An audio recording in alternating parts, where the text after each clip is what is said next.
afternoon. My name is Chandrasekhar Das. I am from Mechanical Department, PTGF. Today we will learn about the various manufacturing process, out of which one is casting. The casting in which the molten aluminum metal or cast iron is poured into the mold cavity to get the desired product.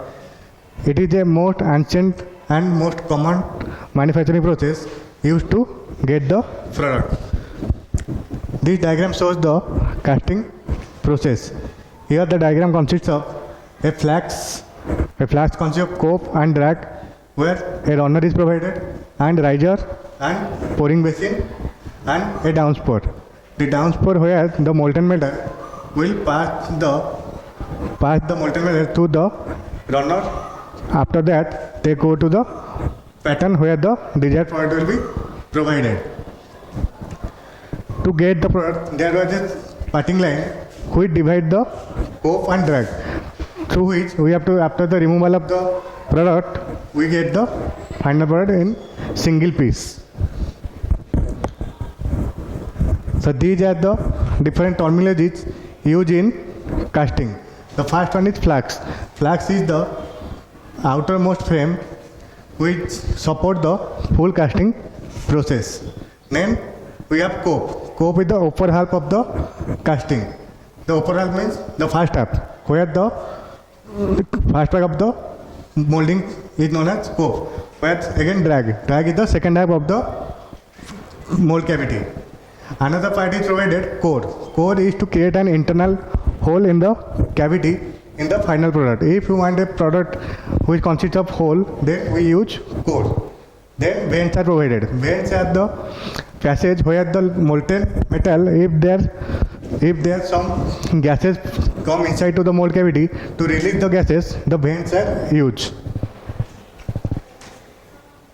Then the main part is mold cavity. Here we have to produce our desired product. This is the hollow phase where the molten metal is formed. This is where our part will be formed. Then we get the riser. Riser is the reservoir. Reservoir means when there is sufficient amount of molten metal came inside the mold cavity, then to remove the molten metal or to the product don't get the extra molten metal, the reservoir is provided. The reservoir is to store the extra molten material through the molding cavity. Then runner. Runner is the passage where the molten metal pass through the mold cavity. Then we have pouring basin. This is the topmost basin where the molten metal should be produced or to be run. Then another is pattern. Pattern is the duplicate of the shape we need to provide. If we want to produce a product like a rod, then we have to need a rod of pattern, duplicate shape. So that duplicate shape is known as pattern. Then sprue. Sprue is where the molten metal pass through the mold cavity. This part is known as sprue, where the molten metal pass through the mold cavity.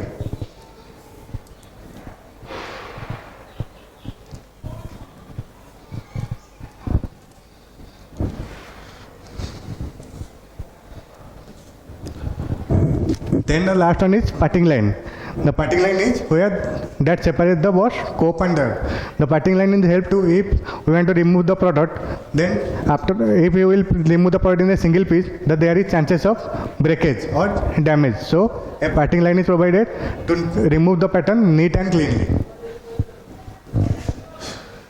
So now there are different steps used in casting process. The first step is pattern forming. In pattern forming, we have to need to modify a pattern. The pattern is the duplicate of a object. So which object we want to produce, so we have to first make their duplicate. That duplicate is known as pattern. The first step is to make the pattern forming.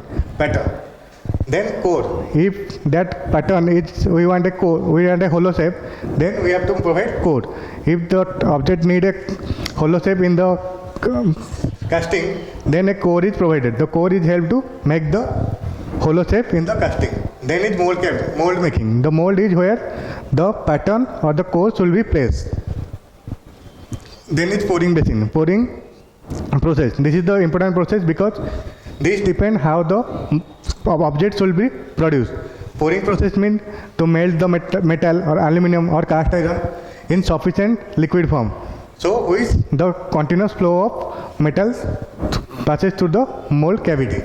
Then the solidification process. After the whole process is done, then we have to wait some time because the liquid metals will be solidified. After solidification, then we remove the pattern, we remove the mold cavity, then we get the object. So that process is known as solidification process. As I said, the first process is pattern forming. The first process to select the shape that we have to cast. The same thing, the object we have to cast is known as pattern forming. Then we have to make the dummy material of the equipment. Finally, if that object we have to produce, then we use that object, then the objects will be damaged. So we have to make a dummy metal. The dummy material is also called pattern.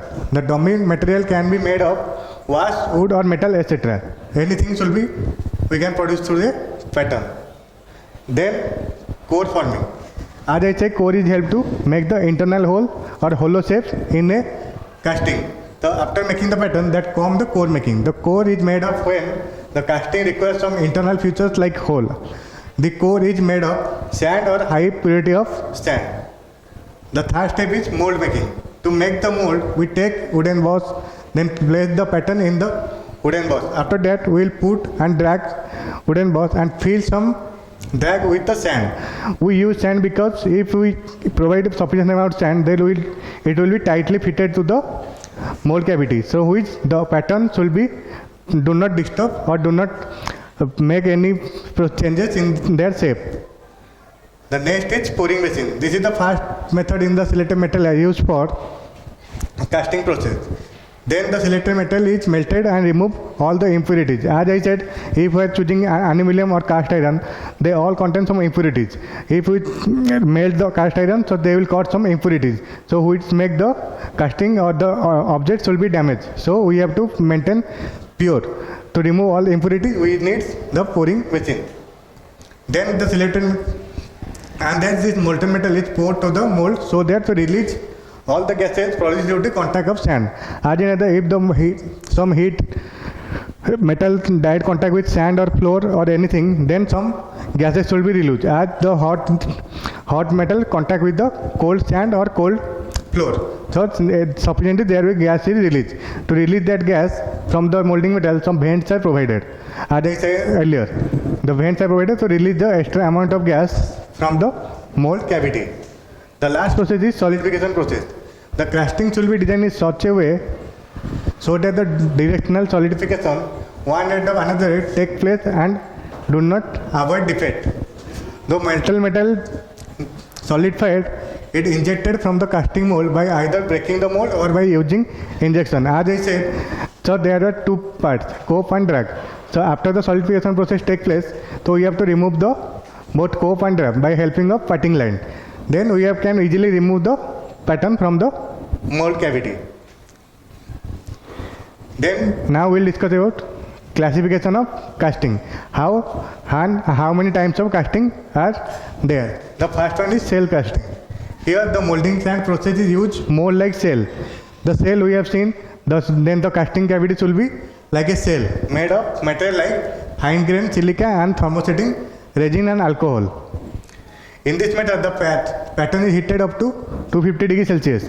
So here is the process. We have to firstly we have to heat the pattern. Then we have to fix it in the mold cavity. Rather than if we will put the die through the mold cavity, the patterns will be break.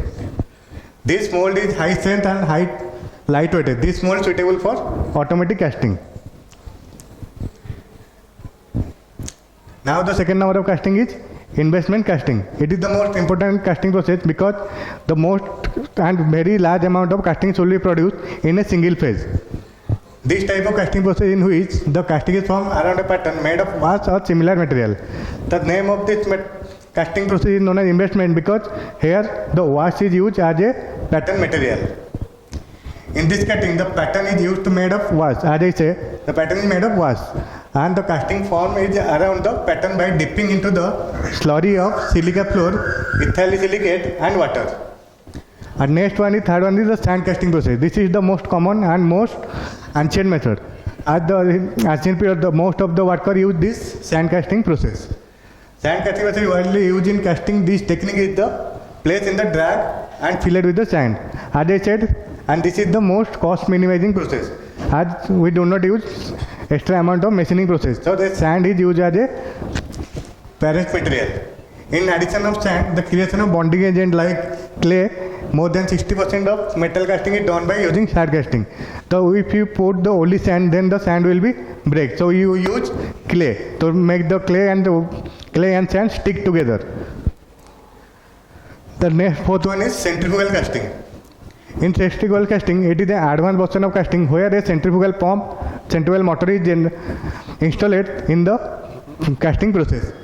The centrifugal or roto casting method, it is also known as roto casting process.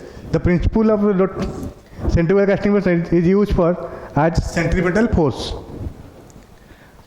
Here, during this casting operation, the cylindrical mold revolves with a high velocity around the centrifugal axis as a metal bolter pour into it.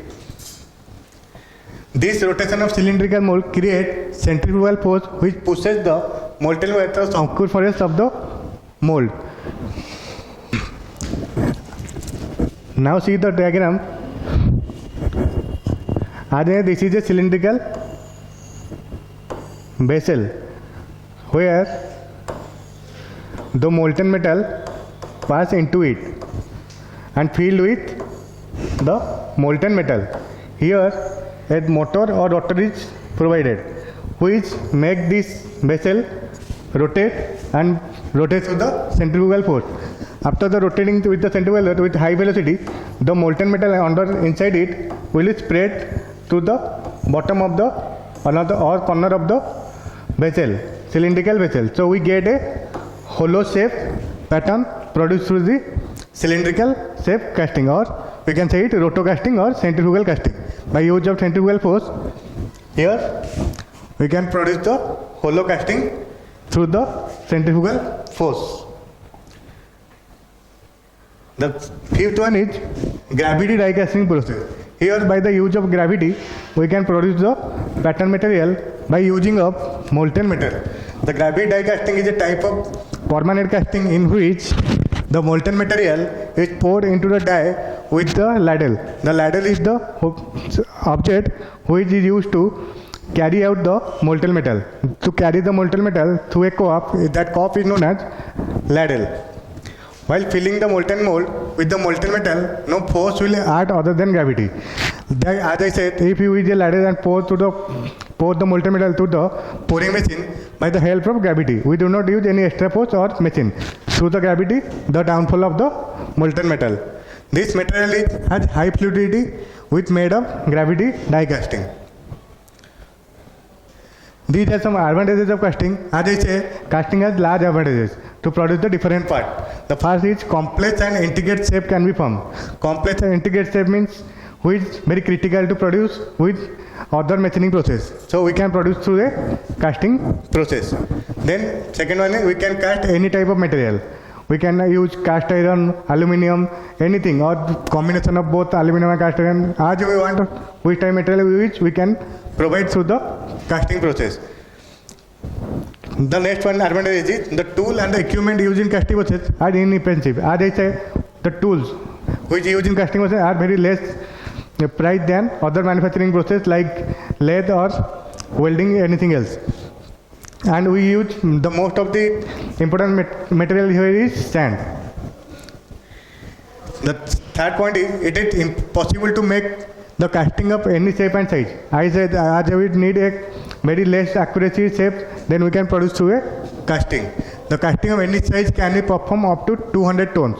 As I get, if we cast to a very small size, and we can cast about 200 tons of casting, like engine block or car part, anything we can produce through a casting process. As I said, it is the cheapest way to produce shape and size with different mechanical properties. And now these are the different disadvantages where we can produce. The first disadvantage is high chances of defect. The dimension accuracy of casting is not so good.